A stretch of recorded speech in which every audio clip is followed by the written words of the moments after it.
দিয়ে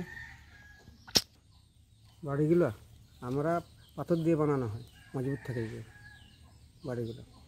আর আমাদের এই ধার পাশে মানে প্রচুর চুরি করতো, তো সেই চুরির ইয়েতে সিঁধ কাটতে পারবে না বলে পাথর দিয়ে আমরা তৈরি করেছি, মাটি দিয়ে। মাটির বাড়ি হলে কি সিঁধ কাটার সুবিধা হয়? হ্যাঁ, সুবিধা হয়। আর এই পাথর দিয়ে বাড়ি বানালে সিঁধ কাটতে পারবে না আর কি, সেই জন্য পাথর দিয়ে বাড়ি তৈরি করা হয়েছে। কতগুলো গ্রামে এরকম বাড়ি আছে? আছে আমাদের এখানে 15-20টার মতো পাথর দিয়ে ডররা।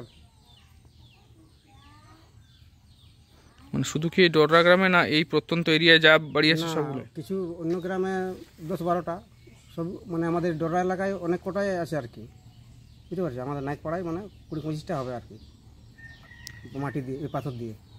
আপনার নাম কি? জগৎপতি নায়ক। গুরুপদ নায়ক। আচ্ছা, আপনারা এই ধরনের বাড়ি কেন বানিয়েছেন?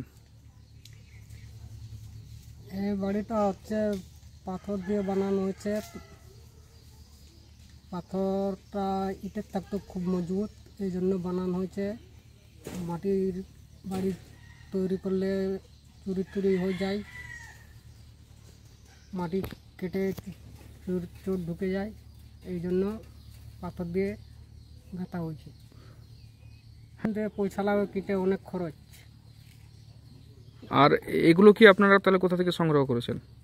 এগুলা এই জঙ্গল থেকে, পাথরের উপরে হালকা মাটি দেওয়া হয়েছে।